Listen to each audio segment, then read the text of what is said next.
Love, life, and lessons from the past. Only at Dear Max FM with DJ Chin. Max FM. Alam mo ba, Chin, sa buhay natin, masyadong boring kapag walang nangyayaring kakaiba na experience. Kaya ibabahagi ko sa inyo. Minsan, sa aming grupo, nagkaroon lang ng trip-trip. Gusto naming maranasan nung maging crazy minsan. Kaya ibabahagi ko ngayon ay isang panaginip ba o experience ba na akala ko'y hindi mangyayari sa totoong buhay. Itago nyo na lang ako sa pangalang Asiano.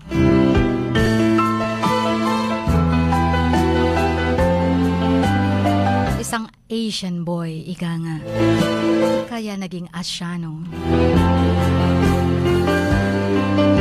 Sabi ng mga barkada namin,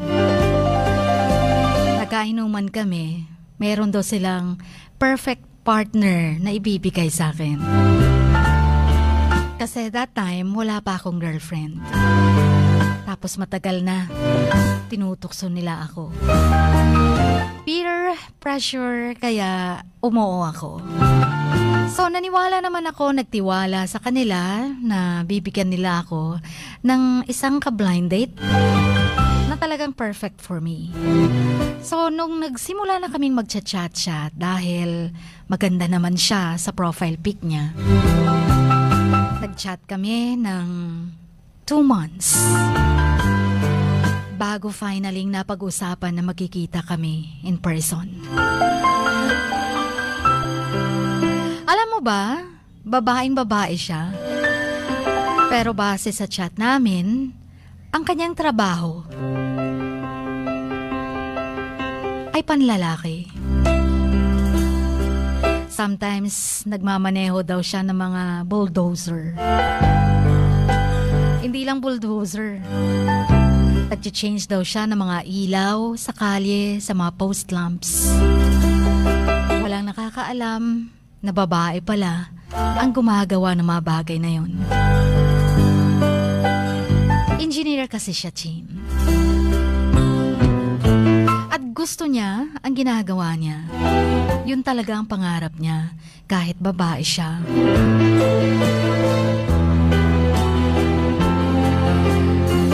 Sabi ko sa isip ko, sa ganda niyang yun, hindi siya maarte. So, sa pag-chat namin, bago pa kami nagkita, nagkausap kami sa phone. Babaeng-babae din ang boses niya. At parang nag-gel together kami dahil pareho kami ng vibes, ng trips. Common at magkasundo kami sa mga bagay-bagay na gustong-gusto naming gawin din. So ganito ang nangyari. Pagdating ko sa restaurant kung saan magtatagpo na kami, lunch na yun eh. Nakita ko ang familiar face pero hindi ko inaasahan. Dahil medyo 6-footer ako, siya naman naka-heels pero halos 4'10" lang ang height. So ibig sabihin kung wala siyang heels, para siyang teenager.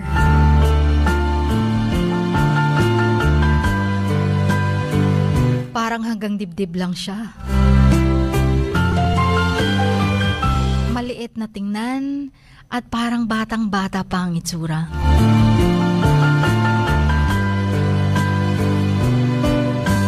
Nag-smile siya.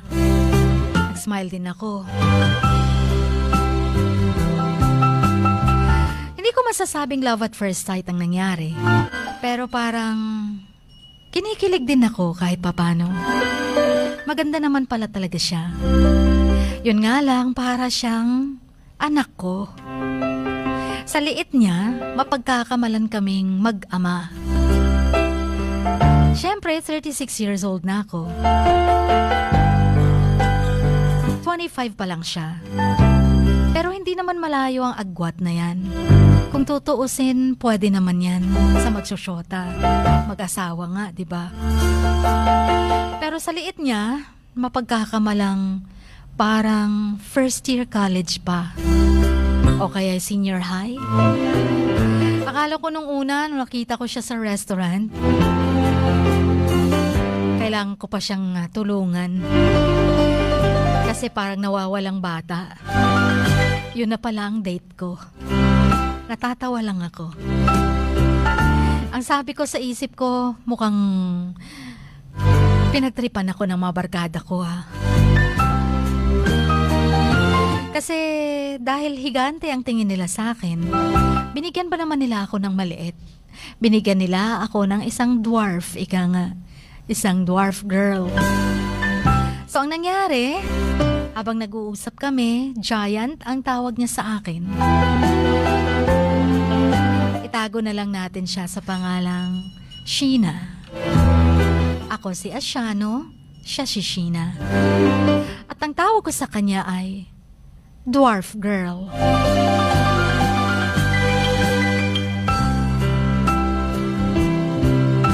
Ang nakakahiya lang kasi sa pagpasok namin sa restaurant na yon, sa pag-order namin, hanggang sa nag-uusap kami sa table, para kaming tinitingnan. Tapos sabi pa nung isang matandang waiter na nag-serve sa amin, sabi niya, "Pare, ganda ng daughter mo ah." Ayun na nga ang sabi ko eh. Parang napapikit ako at gusto kong kamutin ang ulo ko. Sinabi ko na lang bigla na hindi ko siya anak. Hindi ko naman masabing ka-date ko siya, ka-blind date ko siya. Hindi siya bata, graduate na siya. Maliit lang siya talaga. Yun ang gusto kong i-explain. Pero naunahan na ako ni Sheena, o ni Dwarf Girl. Sabi niya, may pagka-aggressive din pala. Sinabi niya ba namang, "Kuya, wag mo namang insultuhin ang boyfriend ko. Hindi ko siya papa. Boyfriend ko siya." So ayun na, parang natatawa ako na ewan. Natatawa na ding umalis yung waiter na yon. Parang feeling ko nga lang, parang dirty old man ako. Na meron akong minor, nakadate. Parang yun bang tingin nila sa akin? Parang feeling nila, ay corrupting minor ako. Pinagbuntunan ko na lang ang pagkain na nasa harap ko. Naubos, ang bilis lang. Tapos siya pala, tingin lang ng tingin sa akin, natatawa. So ako naman, ayoko namang magmukhang ewan, na mukhang manhid, na mukhang torpe. Ang sinabi ko sa kanya, "So, kinonsider mo na pala akong boyfriend. Akala ko magkakamabutihan pa lang tayo." Sabi naman niya, "Hindi ah. Nung nagchat-chat pa lang tayo, boyfriend na kita. Boyfriend na ang tingin ko sa'yo. Kaya nga ako nakikipag-meet, diba? Kasi hindi ako makikipag-meet kung hindi ko nakarelasyon. Kaya may relasyon na tayo." Ayun, Nanchin. Napasubo ako. Pero I felt so amazing. Parang natatawa na hindi ko maintindihan. It's crazy. Tapos sabi niya, "So ano ang plano ng Giant ko?" Giant na talaga tawag niya sa akin. So ako naman, ayoko namang parang mas aggressive pa ang babae kaysa sa akin. Sinabi ko sa kanya na, "Ano gusto mo?" So, tayo na, magsyota na tayo, o saan tayo? Ito yung first date natin.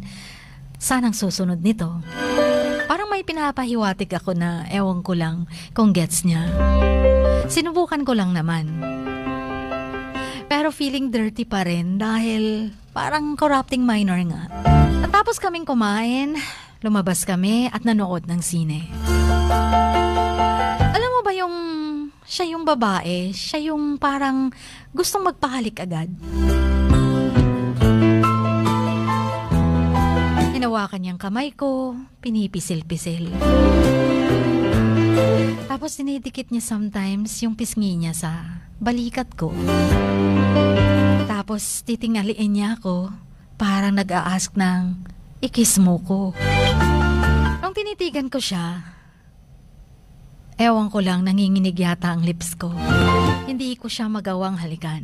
Siya naman ay naghihintay lang. Tumatawa ako sa sarili ko, bakit ako napunta sa ganong sitwasyon. Isang napakaliit na parang bata ang shota ko. Sa unang date namin, pinagkamalan pa akong old dirty man. I laughed at first, tapos tumatawa na din siya.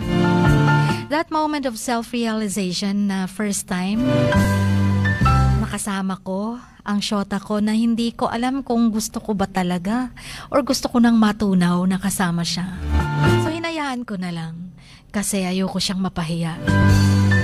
Tsaka total, hindi naman talaga totoong minor siya. Graduate na siya, engineer pa. So yun na lang yung nag-hold sa utak ko kung bakit hindi ko siya maiwan-iwan. Hanggang sa siya na mismo ang nag-ask na pwede niya ba daw akong halikan. Kakaiba ang dwarf girl na to. Ang sabi ko, nakakaloko. Nag-blush pa ako, Chin, kahit madilim ang sinehan. Parang feeling ko pulang-pula ang mukha ko. Sabi ko, uwi na tayo. Tumawa siya. Sabi niya pa, grabe naman to, hindi pa nga tapos ang palabas. Hayaan mo, hindi na ako hihingi. Hihingi ng kiss sa'yo. Pero, ihahatid mo ko sa bahay namin. Kaya sinabi ko na lang, oh sige.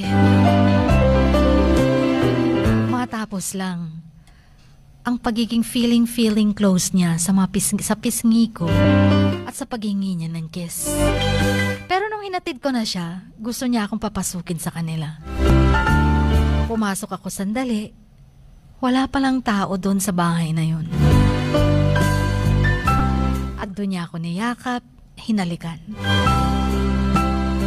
Yun bang para pang kailangan ko siyang kargahin? Para hindi ako masyadong yumuko. Dahil hinila niya ang ulo ko nung hinalikan ako. Nakakabaliw. Pero pinigilan ko ang sarili ko.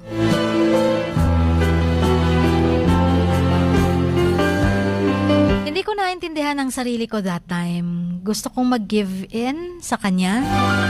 Pero parang gusto ko siyang respetuhin.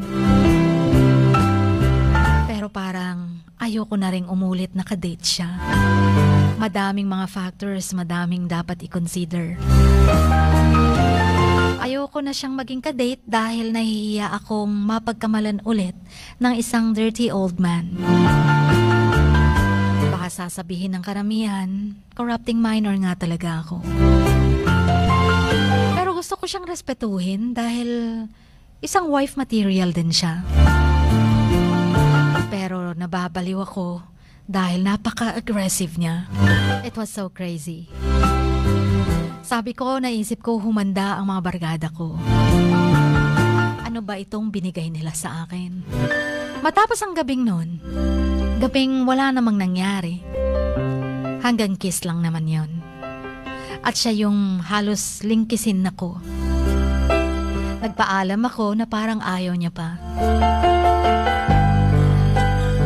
So hindi pa ako nakakauwi sa amin, panay ng text niya, ang chat niya, maraming mensahe. Nagpapasalamat dahil nag-enjoy siya sa date namin. And see you soon. May see you soon pa siya. Pero sa akin, bala ko, hindi ko na siya sisiputin. Hindi na rin ako magchat-chat sa kanya. Pero nakokonsensya ako. Hanggang ngayon, hindi na ako nagre-reply sa message niya. Gino-ghost ko siya. Sin zone. Kasalanan ko ba, Chin, kung ganito ang reaksyon ko? Kasalanan ko ba kung hindi ko pa makuhang i-chat siya uli? Kasalanan ko ba kung hindi ko na itutuloy ang naudlot na relasyon na akala niya boyfriend niya na talaga ako? Hanggang ngayon, panay pa rin siya chat, panay call. Pero ini-ignore ko ang lahat. Anong sasabihin ko? Anong gagawin ko? Tama na lang sa akin na isang araw sa buhay ko, may isang giant and dwarf na nagkainlaban sa isang araw lang din at nagwakas pagkatapos ng araw na yon. Iisipin ko na lang, it was just a crazy nightmare. Pasensya na sa sulat ko. Sa uulitin, sa muli, magsusulat ulit ako. Ang inyong kamax, lubos na gumagalang, Asiano.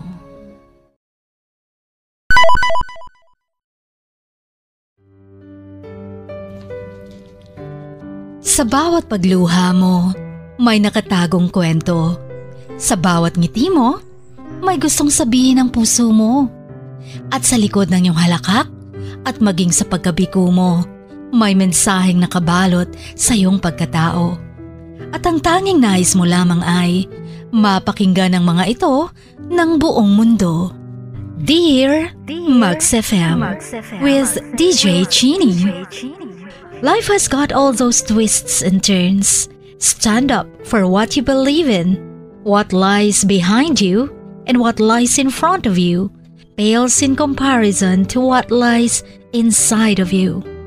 Dear Max FM with DJ Chini.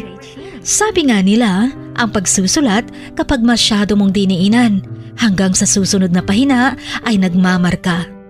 Katulad ng pagmamahal, kapag masyado mong ibinigay ang lahat, yung sakit na gawa ng nakaraan, dala pa rin hanggang kasalukuyan. Dear Max FM, you own your story and you are the author of your own book of life. Don't let others write your script, but let others hear your story and make them inspired. Kaya sumulat na, maging bahagi ng aming programa, Dear Max FM with DJ Chini, tuwing Lunes hanggang Biyernes, 1:00 hanggang 3:00 ng hapon sa Max News FM, Sok Sargent. Love, life, and lessons from the past, only at Dear Max FM with DJ Chini.